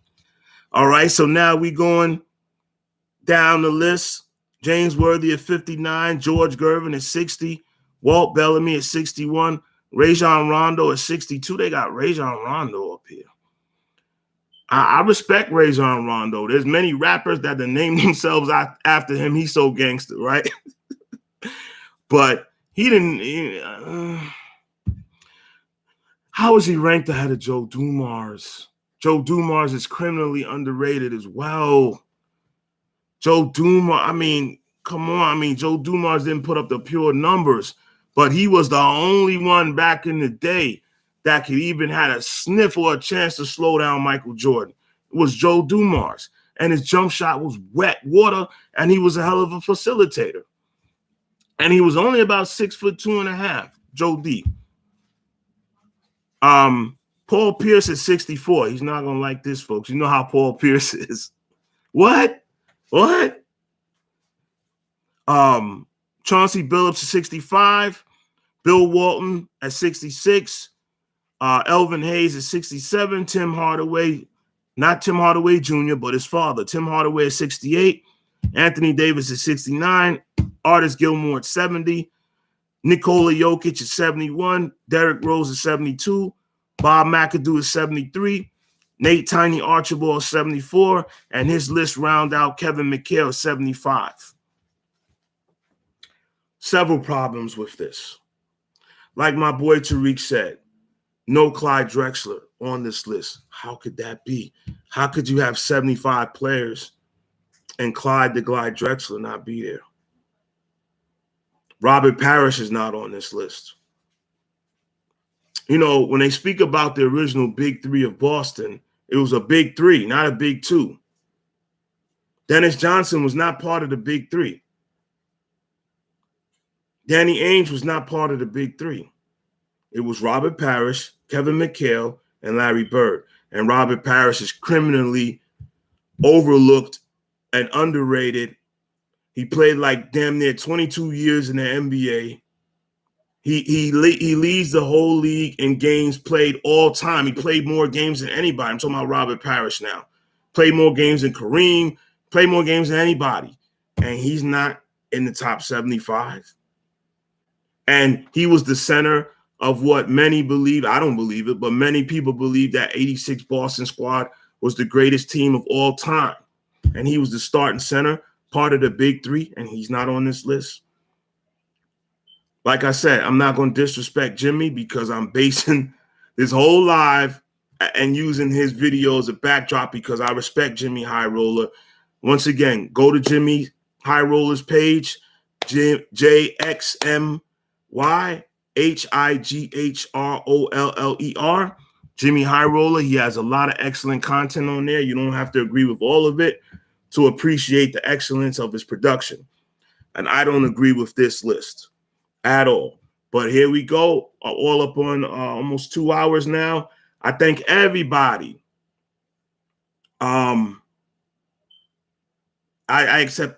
thank everybody, even this joker, this troll, no one here, for checking in, taking the time to comment, for watching the video. Please like, share, subscribe. And once again, I'm a passionate dude. When it comes to my sports or certain things I'm passionate about, I'm very outspoken. I'm going to say a lot of things y'all don't like. Some things y'all going to agree with. Some things y'all ain't. You know what I'm saying? But one thing is for certain. You know what I'm saying? I know my stuff. You know what I mean? I know basketball. I know baseball. I know soccer. I know football. You know what I'm saying? I can even talk golf with y'all. I can talk tennis with you. We can talk boxing. MMA, I don't speak enough about boxing and MMA because it seems like there's not enough interest on the channel for it, but I'm still going to go forward and speak more about boxing and MMA in the future because that's definitely a passion of mine. Boxing and MMA is right up there to me with the other major sports. Now, you'll get me on the hockey tip. If you want to get in there and debate me on hockey, I'm going to have to back up. I'm going to back up on you and say you got me. You know what I'm saying? All I know, Mario Lemieux, Wayne Gretzky, you know, a few other guys, but I never got into hockey as a quote unquote African American in the hood. Not many of us are into hockey. This is a fact. It's what it is. I respect the game. I respect the hell out of the game. A lot of people have told me to go check out a live game. It'll change your mind about hockey, and I don't doubt it because I changed my mind about soccer. Soccer is a wonderful sport, a wonderful game, some of the greatest athletes on earth. And if you haven't had a chance, do yourself a favor and go see a live soccer game. I don't give a damn if it's you going to watch your friend's high school soccer team. It's very, very fun to watch live. It's much more fun live than watching it over the television unless you really a diehard soccer fan. And you know the game inside and out, and you understand the nuances of it, why it takes 3 hours for them to score 3 goals or 2 goals. Do yourself a favor and go see, if you're in the States, the United States, go see a Major League Soccer game. They're in most big cities now. If you're overseas, do yourself a favor and go to one of them rowdy-ass Premier League games in England or my personal team, PSG of France, right? And then you have the Mexican leagues, soccer leagues. You got all over Europe, Germany. Great sport. All right. So anything you guys want to talk about sports related, even motorcycles. Of course, my name is Rant Roller Sports for a reason because I'm always rolling around on something, a bicycle, a motorcycle. I don't have a lot of motorcycle content on this channel because I got to rig up my helmet with my GoPro and all of that, you know, where I got to get a mic. It's a whole technical setup you got to do for moto vlogs. But I'm going to do more of that in the future on my Ducati Monster. I'm going to do some more bicycle videos as I add accessories. I haven't really done anything to this bike but put lights on it and change the seats as far as the e-bike. So I don't want to just show a bunch of videos in a row of me riding around with no real new content, you know, just me riding the bike and talking. I want to at least try to give you guys some new, fresh content when it comes to the bicycle stuff. All right. But there will be that. I'm not abandoning the bicycle stuff or the motorcycle stuff on this channel. All right. We're almost at the 2 hour mark. You know, I ranted on this one, man. I Thank you guys for riding with me, man. I appreciate all of you. You know, even the ones that get on my nerves, that I argue in the comment section or we get into it, I still appreciate all of you. I don't take it personal. You know, even if you're trolling, it's part of the YouTube game. I started to want to speak about the Sean Watson, that's the Sean Watson situation. He's not starting now, but the quarterback, the Pro Bowl quarterback for the Houston Texans, they're going to trade him to, well, there's rumors that they're going to trade him to the Miami Dolphins. They're going to swap out Tua. And I wish that brother the best. I hope he settles his court situation. Skip Bayless mentioned there were like 22 cases filed against him for sexual misconduct with massage therapists. I hope it's not true.